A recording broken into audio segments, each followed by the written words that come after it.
Hello once again, Avatar fans. I'm Avatar 4 here with my first comic trilogy review. The first of what should be 3 videos, and then I might do a video on what we know about the upcoming comic Smoke and Shadow, as well as my thoughts on how they're extending the franchise through Dark Horse Comics, and overall how I think that's been going and how I think it'll continue. Because if you don't know already, there is already another confirmed trilogy coming out starting this September, which is called Smoke and Shadow, dealing with, it seems like, Fire Nation stuff. Zuko returning with Ursa to the capital, and some people that aren't happy, obviously, that he's there anymore, the new Ozai Society, which, obviously, like the name sounds, has Ozai in their name, so obviously they think they're better off with Ozai, so they're, from the way I took it, since we don't know much about it, obviously, we just kind of have a description. They want Zuko off, out of,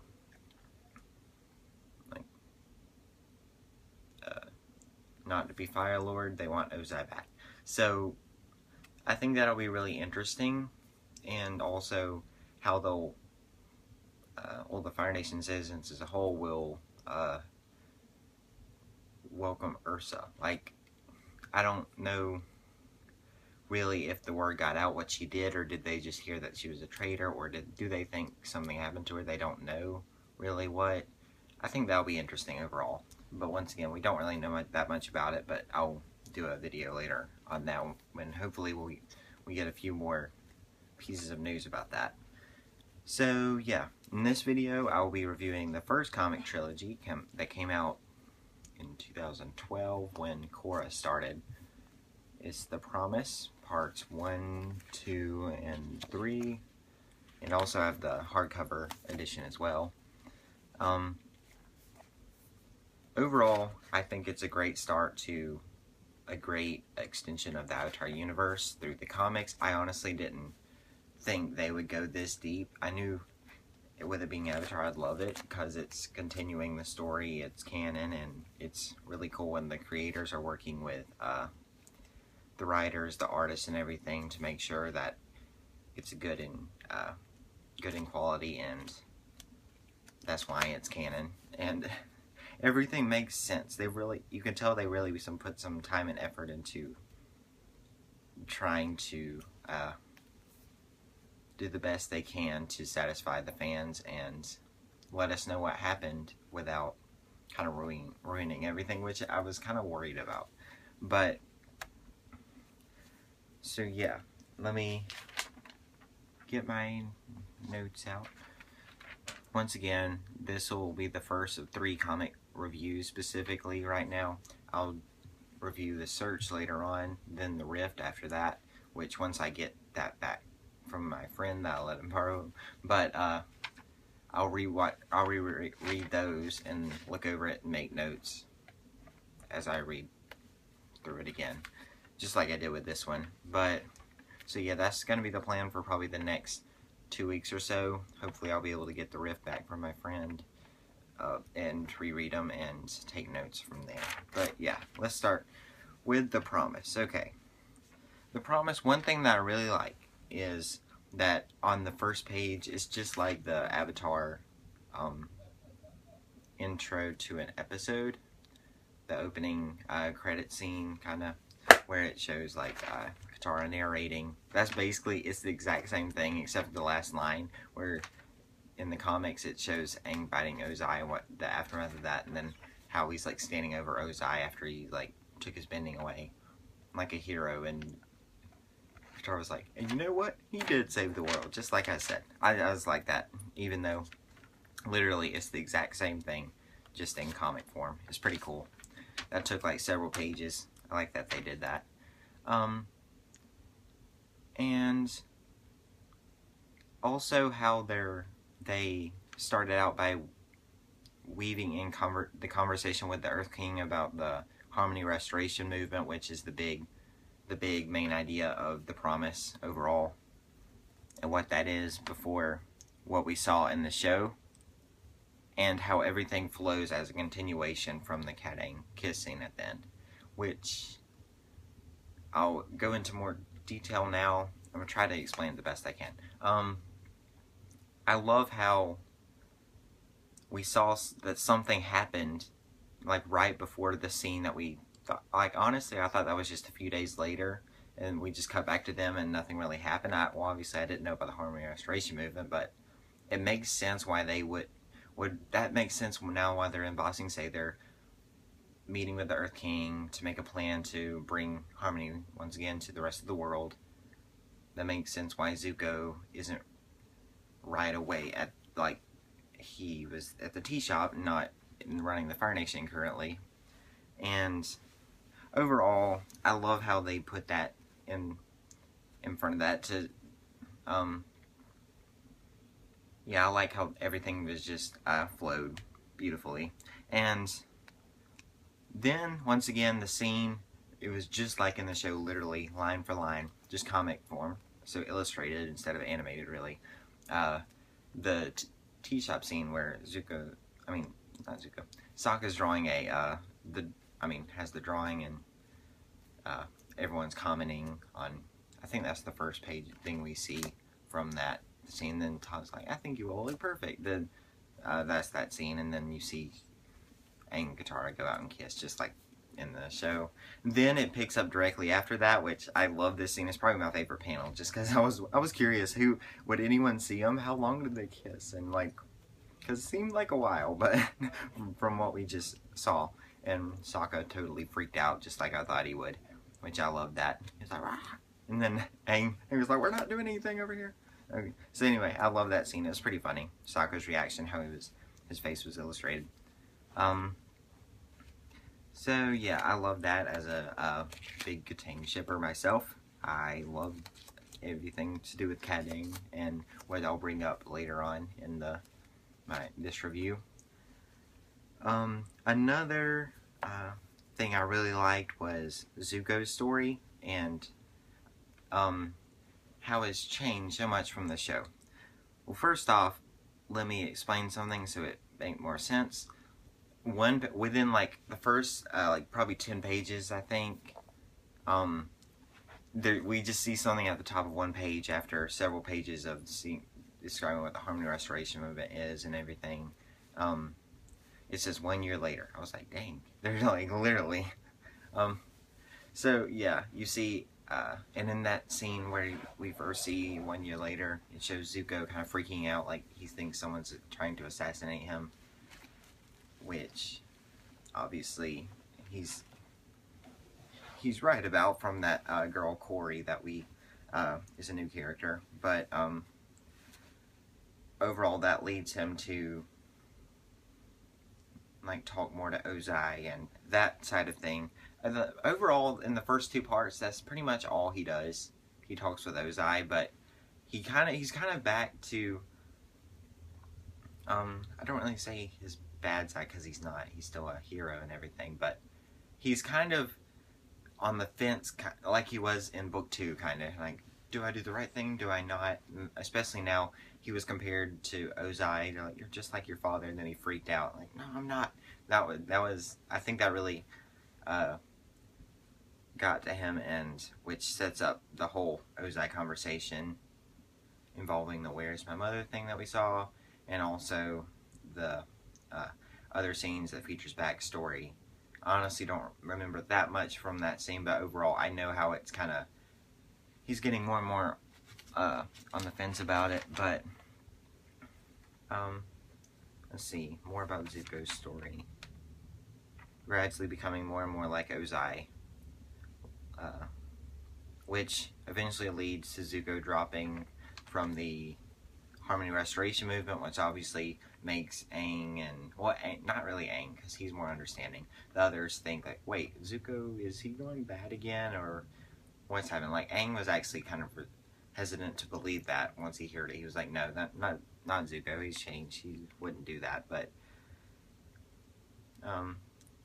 yeah, and that later causes the confrontation in part 3, featuring the Fire Nation and the King's army, which is an awesome scene, by the way. Now, overall, I love what they did with Zuko, but I've heard a lot of people say this. It kind of does, in my opinion. It kind of doesn't, but I'll just say it.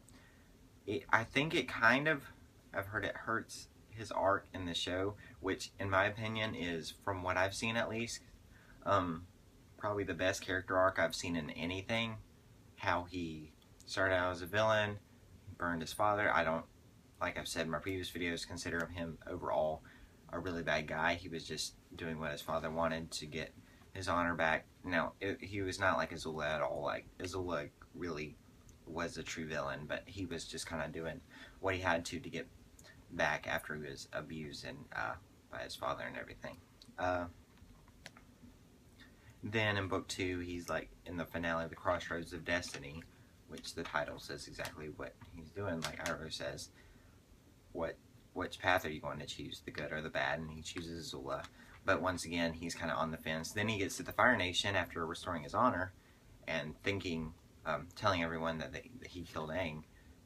No, Azula did. And it's not like he thought he was, and that was his whole arc. You know what I'm talking about. And then he joins Team Avatar, obviously. And is a good guy, and woohoo. So anyway, amazing character arc in the show, but I think it kind of hurts it. But also I kind of see, because power, I think, can do that to a person. It makes sense. It's realistic, in my opinion. Especially this is like a year later. In the first year, he didn't really seem to do anything. He like bad or anything. He was like Aang's friend, like they were kind of in the series. But gradually over time, you kind of saw him slipping kind of more and more like Ozai. But once again, that's kind of realistic to what would happen, in my opinion. And also, another big thing featuring Zuko is his promise that he made with Aang, which makes sense. The promise, that's what it's all about. Zuko promises Aang in like the first few pages, so this is before the big time skip. He promises that Aang, once again, after Zuko like starts to believe, what if I turn like bad, like Ozai? What would that do to the world? What would I do? And then Aang's like, you won't. You're not your father. You're my friend. You helped me. Like, you turned away from your honor that you restored, and then and joined us, making like a new name for the Fire Nation, kind of. But he still worries that he'll become like Ozai, and that's the whole promise. He asked Aang to promise that if he ever becomes like Ozai, to kill him, which Aang is hesitant to agree to, but he kind of is forced into it, and he's like, okay. And then, because Aang, especially his friends, he would never like do that unless something like what happened with Katara. Okay, I'll go ahead and say it. This one scene where he's starting to you kind of see him treated like Ozai in the city of Udao. He like comes behind Katara, and she sees Katara completely defending Aang, but he just sees her attacking Fire Nation people. Like, what are you doing to my people? And then he grabs Katara, and then Aang gets really mad, obviously, which makes sense on both parts. But once again, Aang's more right. But anyway, so yeah. Another good thing that I liked in the comics was the Katang, or Katang, however, Katang. I don't want to say that. My ship, like I said, I love how they continued their relationship where it's not as cheesy. Well, it kind of is, but considering I love it so much that I wanted to see that. I love how they're interacting with each other, calling each other sweetie. I love them when he's like fighting, like, don't worry, sweetie, I'll be fine. And I just love that. And then in part 3, we see a family pic with, I think it's Kaya, whoever's the firstborn, Kaya or Bumi. She's like, I saw our future. And then I was like, oh my gosh, I freaked out. It was like the first Katang baby, and yeah, it was awesome. And also, when Aang got the Air Nomad fangirls, or met them, in their fan club. Obviously they kind of were interested in Aang, and Katara got jealous, but yeah, that was fun. Once again, another good thing, bringing back old characters. They brought back some that, right off the top of my head, Smellerbee, Longshot. We saw them outside Udao, and a few others, and Suki, who is like kind of a guard. Yeah, the Kirishiwars are guarding Zuko, I think. I think that's what they're doing. Yeah, I think so. It also, another thing that I like, it introduces the idea of different families with different, like a mother and a father of different origin, like a firebender, for example, and an earthbender, kind of like Mako and Bolin's family. We see that in, so it's a good kind of transition to what happened in the Harmony restored after the war, and kind of a good bridge to Legend of Korra and what happens in there. For example, Corey's family, who I think is an earthbender. Mom's an earthbender and the dad's a firebender, I think. So anyway, that's a good idea of the harmony that was kind of restored between the four nations now. A pro. I loved how it was drawn and everything, colored, and the writing in the conversations that Aang had with Roku, and mostly asking for Roku's thoughts on the promise they made with Zuko. Do you think he'll have to carry through? If it does, how can he do that? And asks for advice, and Roku kind of brings up Sozin, I think, and sometimes it's best to do that, even if it's their friend, for the fate of the world, kind of. So yeah. One thing that I didn't really like was Toph and her metal bending school. As much as I love Toph, I love metal bending. I think it's awesome, and how she's starting to spread. I mean, go around and teach others, and metal bending starting to spread. Overall, it was kind of what I would consider the B plot, because obviously the Aang, Katara, and Zuko and how they're interacting, and Zuko kind of meeting with Ozai and the Earth Kingdom, all that stuff, is the A plot. In my opinion, the B plot is Toph's metal bending school. And honestly, I just found, as much as I love Toph, once again, I've been wanting to see the metal bending school. Overall, when we went from a page of the Zuko's conversation with Ozai, or how they're interacting at Udao about the Harmony Restoration movement against Zuko, I always found myself going back and kind of being bored throughout those scenes. They just weren't as exciting, in my opinion, and a lot of the stuff, yes, the students was kind of funny, and how Toph treated them, because she's Toph. I think she calls them lily livers or something. But anyway, yeah, overall I didn't really like that plotline, but once again, it wasn't really bad. It was just a step down from the A plot, in my opinion. Kind of boring in comparison, but once again, that's my opinion. Another thing that's kind of good and bad, in my opinion, the use of Sokka with Toph. Sokka goes off with the metal bending school thing too, and to kind of help Toph, and I guess all the Toka shippers, or Taka, would love that, but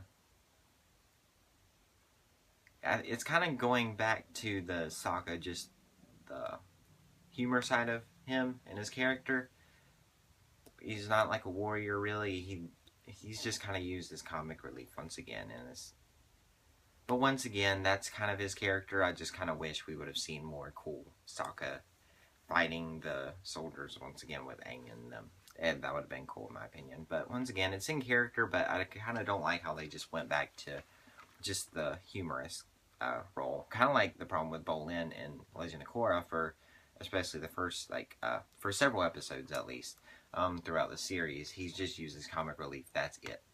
And once again, Sokka kind of had that, but once again, it's in character. Another thing I really, really, really liked was in part 3, the final confrontation of Zuko, where I actually thought for a second that Aang was going to fulfill his promise. He saw Zuko kind of in his armor with his troops. He's like, oh no, what am I going to have to do? Is am I gonna have to kill him now? There's an awesome Avatar State thing, how it was drawn and everything. As an art person, I love that action. You can feel the action. You can through the art. Once again, I'll bring that up later when in my more general things. But overall, I love that scene. But he ends up saving Zuko after he like falls through a crack of the earth, and so yeah, obviously he wasn't gonna kill him. Which after I read that, I was like, oh, obviously Aang isn't gonna kill him. But for a second, I actually thought he was. I was like, whoa, calm down, Aang. But anyway, I love that scene in part 3. Then also the setup of the Air Acolytes and creating those, which we obviously see in Legend of Korra and throughout the future comics. And also crazy Azula, as they call her, at the end in her mental institution, kind of like, she's kind of tied up so she can't do anything, obviously. She's really freaky looking. How they drew her, you can tell she's really crazy, and I'm not saying that like to be mean or anything. She just is. She's like, well, we kind of saw her lose it kind of in the finale. That's kind of how she is. But yeah, just how she says that, and then that kind of sets up the search. Like Zuko wants Azula's help to find her mom and everything. So once again, I loved Azula at the end. They did great with that, and where she ended up. I do like that they put her in a mental institution instead of just jail like Ozai. Because I actually did really feel sympathetic toward Azula toward the end because of how she felt her mom like thought she was a monster, even though she said she was right, of course, but it still hurt. But overall, I like how they're kind of. I think they're kind of setting her up. I'll get to more of this in the search because that's where it's more. Obviously, she's joins kind of Team Avatar in that for at least half the trilogy. But I like how they're once again. She's not really bad anymore, especially as we'll see in the search because she helps them out in the end. But I actually think they're going to turn her good eventually in the comics, which I'll really like. So, yeah, we'll have to just see where that comes from. But once again, overall, just general ideas or thoughts. Great continuation. Most plots very interesting. Character growth and personalities were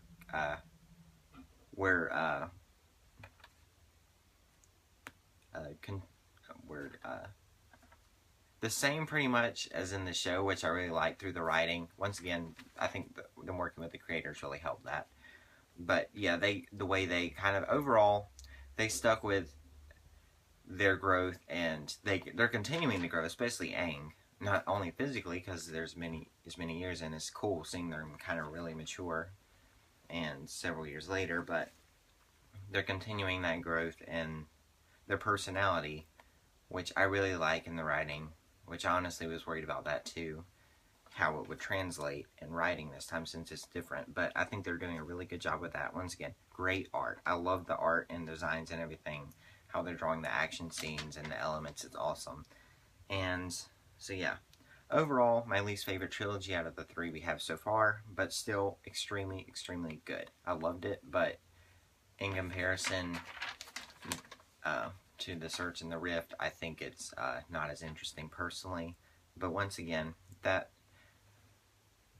I'm still really happy that they made it. It was a great starting point, because obviously this one kind of especially through parts 1 and 2, I don't think they knew that they were going to make the Search or more, if these were going to catch on or not. I don't know the thoughts about that, but overall, if this was just how the only comics that we would have gotten, I would have been happy with it, because once again, I think it's great. But yeah, this was my first Avatar comic review, so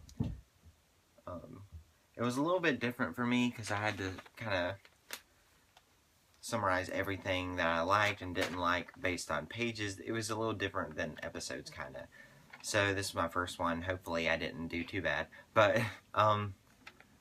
so yeah, hopefully I'll get a little better through the Search and the Rift especially, because Those are my two favorites, and I kind of go back and forth on which one's my favorite for different reasons. But once again, throughout the next week or so, I'll have the search up, then the riff later on once I get it back from my friend. So, yeah, thanks for watching, and continue to leave comments. What'd you think of The Promise, and which one is your favorite, and constructive criticism for future videos, future ideas. What you want to see me review, if I have it, I could do that or try to get it. And yeah, thanks for watching.